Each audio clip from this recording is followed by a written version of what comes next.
বসুদার মা। উনি বসুদার মা হতে পারেন না, বসুদার মা মারা গেছেন আন্টি, মিথ্যে কথা বলছে। তোমার সামনে রয়েছে। এই অবস্থায় বসুদার মা থাকতে পারে না আন্টি, আমার বিশ্বাস হচ্ছে না। কে আপনি? ওই বসুদার মা। তার মানে উনি সেই মহিলা যার জন্য আমার মায়ের জীবন নষ্ট হয়ে গেছে। কুমড়ে কুমড়ে মরেছে আমার মা, আমি ওকে মেরেই ফেলবো। কি করছো, কি করছো ওকে? করুণা হচ্ছে।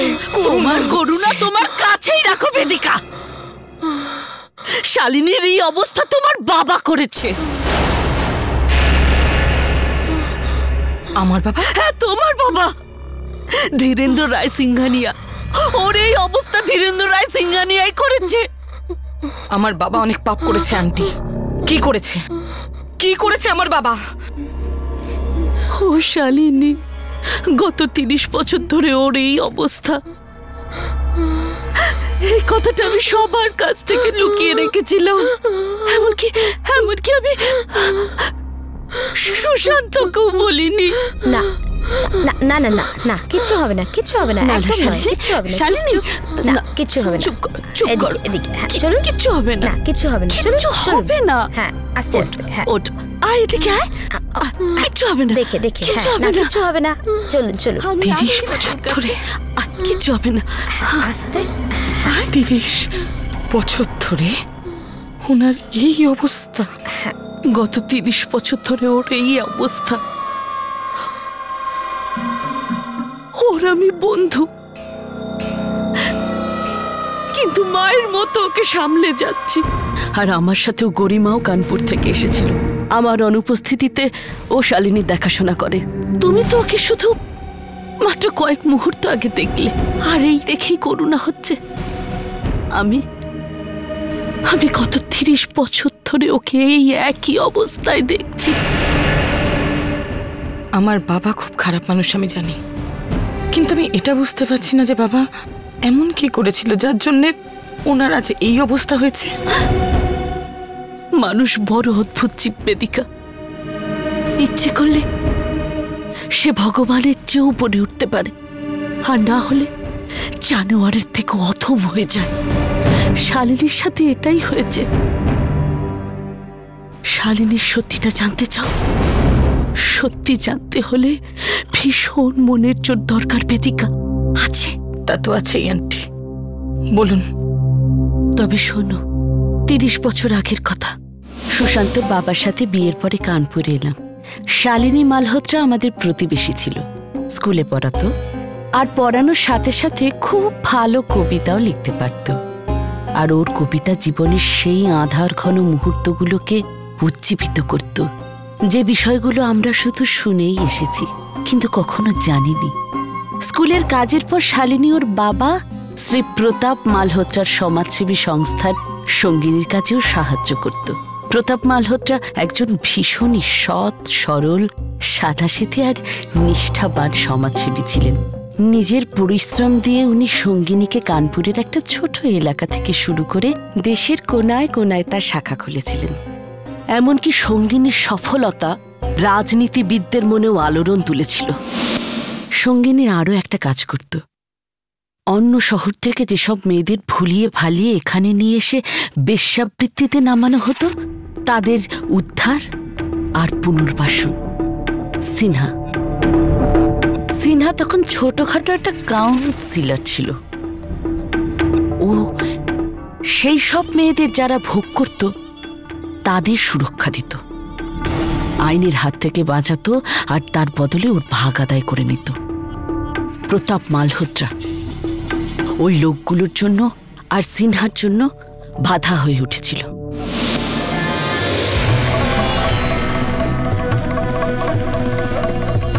সবার আর্জি আমার কাছে এসেছে। আপনারা সবাই বাইরে যান, আমার এনার সঙ্গে কিছু কথা আছে। কেউ বাইরে যাবেন না, ঘর থেকে কেউ বাইরে যাবে না। আপনার যা বলার সবার সামনে বলুন। আমার আপনার সাথে গোপন কথা আছে। ঠিক আছে, এখানেও কথা বলা যায় না নাকি? বাইরে যান, বাইরে যান, আপনারা সব বাইরে যান, আমাদের সামনে আপনি বলুন। প্রতাপ মালহোত্রা, সাধু হবার চেষ্টা করো না।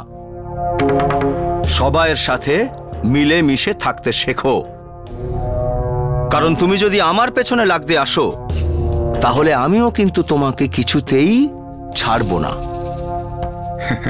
সিনহা বাবু, এমার্জেন্সিতে জেল যাওয়ার মিথ্যে সার্টিফিকেট তৈরি করিয়ে আপনি মন্ত্রী হয়েছেন, আর আপনার ব্যবসা মেয়েদের কেনা আর বিক্রি করা। তাতেও আপনি চান যে আমি চুপ করে থাকি? বুঝতে চাইছো না আমি কি বলতে চাইছি? বুঝতে চাইছো না? আমার কথা যদি না শোনো তো পস্তাবে তুমি। সিনহা বাবু, আপনার ভাষা আমি খুব ভালো করে সঠিকভাবেই বুঝতে পারছি, কিন্তু আপনার জন্যে আমার কাছে দেশের সব ভাষায় একটাই উত্তর আছে। দরজা ওই দিকে আছে, আর আপনি দয়া করে আসতে পারেন, প্লিজ।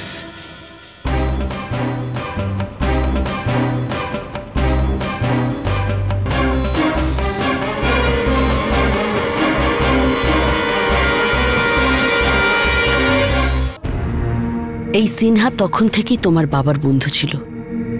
তোমার দাদু রাজেন্দ্র রায় সিংহানিয়ার উইল অনুযায়ী তার প্রপার্টি সেই পেত যে ওনার কাগজ দৈনিক দর্পণ ঠিক মতো চালাতে পারত। ধীরেন্দ্র আর বীরেন্দ্র দুই ভাইকে 6 মাস করে সময় দেওয়া হয় কাগজটা ঠিক মতো চালানোর জন্যে। তোমার বাবা বড় ছিলেন, তাই স্বাভাবিকভাবে প্রথম অধিকার ওনারই ছিল।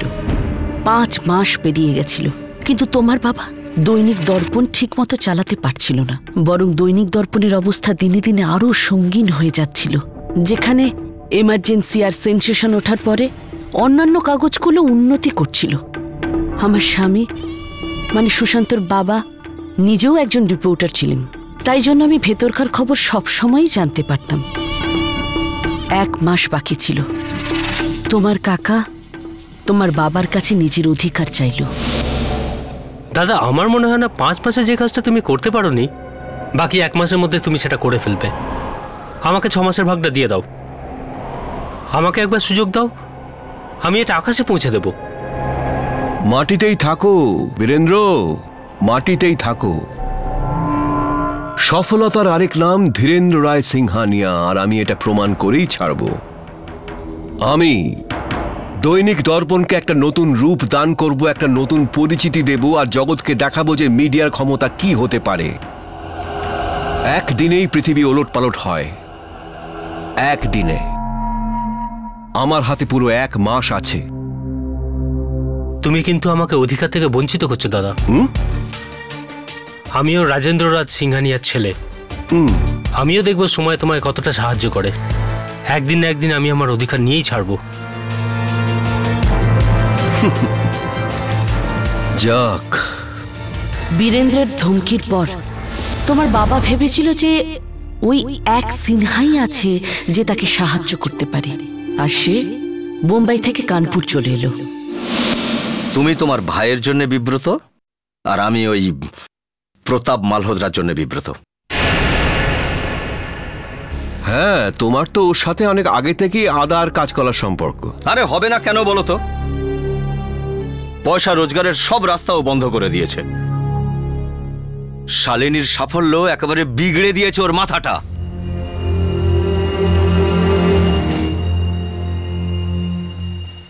সিনা, পেয়ে গেছি। কি পেয়ে গেছো? পেয়ে গেছি আইডিয়া। আরে কি আইডিয়া পেলে আবার?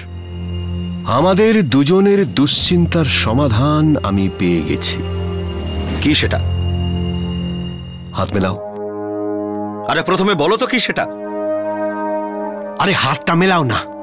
ঠিক আছে, এবার বলো। একটাই তীর দিয়ে দুটো শিকার করব। ঠিক বুঝলাম না। আমি তোমায় বুঝিয়ে দিচ্ছি বন্ধু। দেখো, কিছু তোমার দরকার, কিছু আমার দরকার। আমার চাই দৈনিক দর্পণের সার্কুলেশন বাড়ানোর জন্য একটা চটকদার তাজা খবর, যেটা পাওয়ার জন্য আমি সব কিছু করতে রাজি আছি। কি? তারপর যা কিছু হলো তাতে ভারতবর্ষের মিডিয়া আর জার্নালিজমের দৃশ্যটাই পুরো বদলে গেল। আজ তুমি মিডিয়ার যে রূপ দেখছো তা তোমার বাবারই দান। হ্যাঁ, কিন্তু কি করেছিলেন উনি? তোমার বাবা আর সিনহা প্রতাপ মালহোত্রার বিরুদ্ধে কিছু মিথ্যে সাক্ষী একত্রিত করেছিল।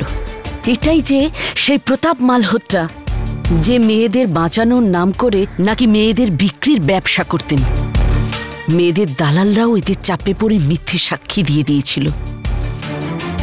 ধীরেন্দ্র রায় সিংহানিয়া সেটাকে দৈনিক দর্পণের হেডলাইন বানিয়ে দিয়েছিল যে প্রতাপ মালহোত্রা মেয়েদের রক্ষার আড়ালে মেয়েদের বিক্রির ব্যবসা করে। প্রতাপ মালহোত্রা, প্রতাপ মালহোত্রা, প্রতাপ মালহোত্রা, প্রতাপ মালহোত্রা, প্রতাপ মালহোত্রা দালাল, প্রতাপ মালহোত্রা দালাল, প্রতাপ মালহোত্রা দালাল, প্রতাপ মালহোত্রা, প্রতাপ মালহোত্রা দালাল আরো দালালি করে, প্রতাপ মালহোত্রা, প্রতাপ মালহোত্রা, প্রতাপ মালহোত্রা, প্রতাপ মালহোত্রা দালালি করে, প্রতাপ মালহোত্রা, প্রতাপ মালহোত্রা, মারো মারো মারো মারো। কিছু করিনি, কিছু করিনি, আমি মারবেন না। উনি কিছুতেই মানতে পারছিলেন না যে দৈনিক দর্পণের মতো একটা কাগজে তার নামে হেডলাইন বেরিয়েছে যে তিনি নাকি মেয়েদের ব্যবসা করেন, যার জন্য আজ এসব সইতে হচ্ছে।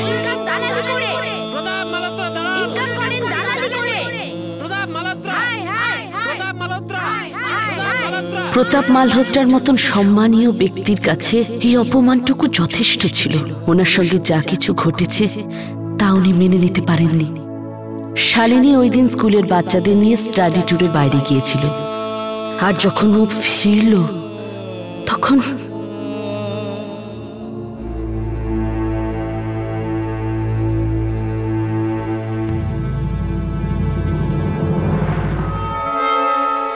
বাবা,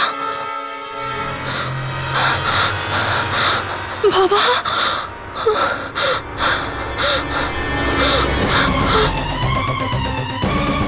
বাবা,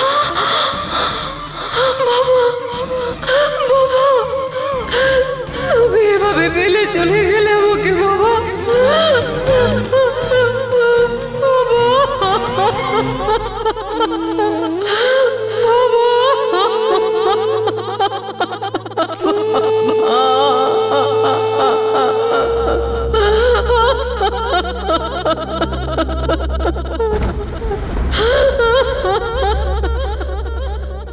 বেদিকা, প্রতাপ মালহোত্রার শালিনীর কাহিনী এখানেই শেষ হয়ে যায়নি, বরং এখান থেকে শুরু হলো। দৈনিক দর্পণের সার্কুলেশন আকাশ ছুঁতে লাগলো, যার জন্য তোমার বাবা তোমার ঠাকুরদার পুরো সম্পত্তিটাই পেয়ে গেল। উনি বীরেন্দ্রকে সম্পূর্ণ আলাদা করে দিলেন।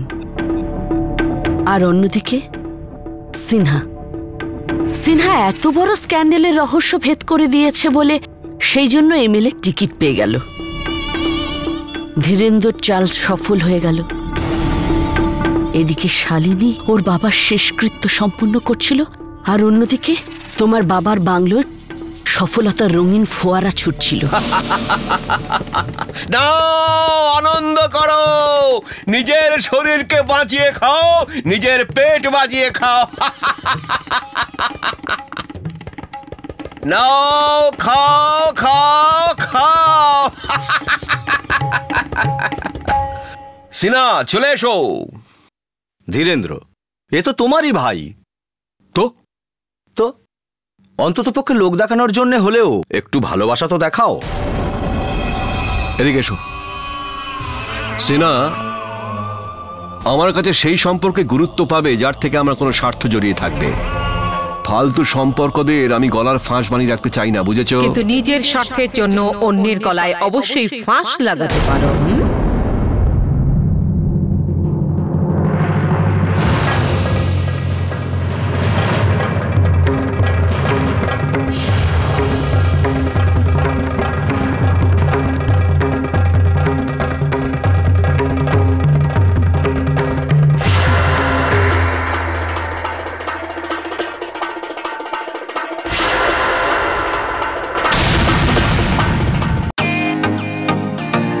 Welcome to Beaten World.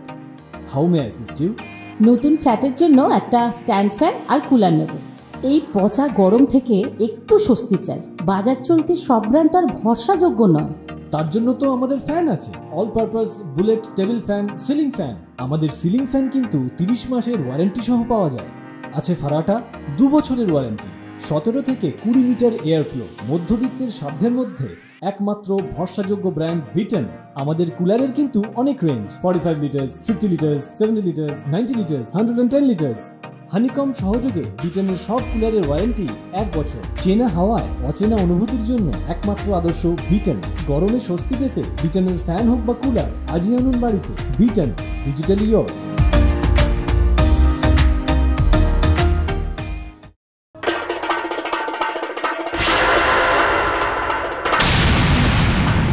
কে তুমি?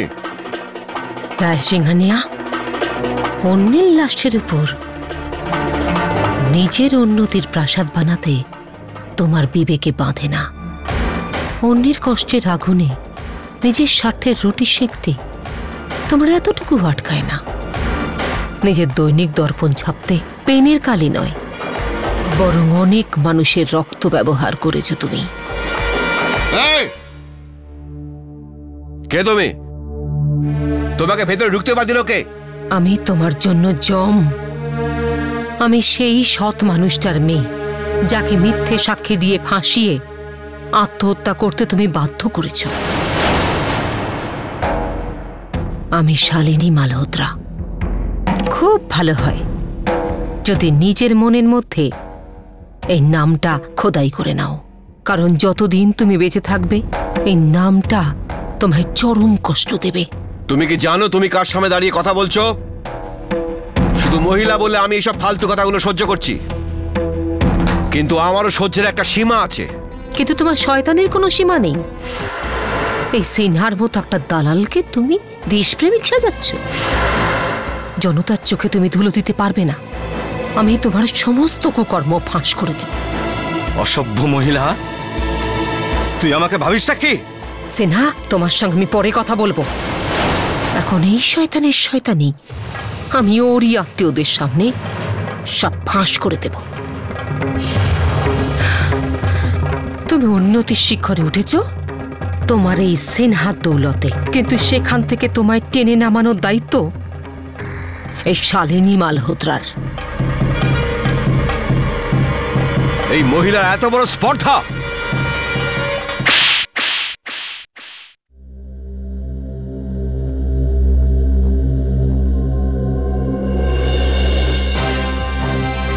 আমি কিন্তু প্রতাপ মালহোত্রা নই। সে লজ্জায় আত্মহত্যা করে ফেলব। আমি শালিনী মালহোত্রা। ইটের জবাব পাথর দিয়ে দিতে আমি জানি। এবার আমি আসি। কাল দৈনিক দর্পণ বাদ দিয়ে শহরের বাকি সব খবরের কাগজে নিজের কুকর্মের কথাগুলো পড়ে নিও।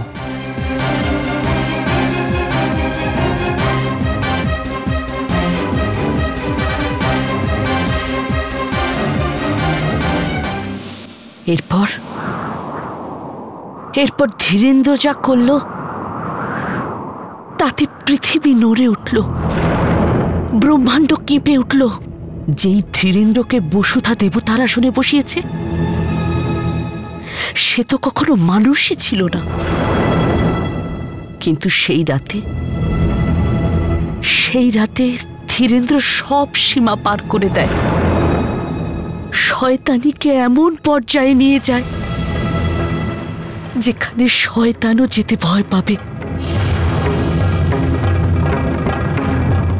সেই রাতের পর শালিনী আর শালিনীর মধ্যে রইল না।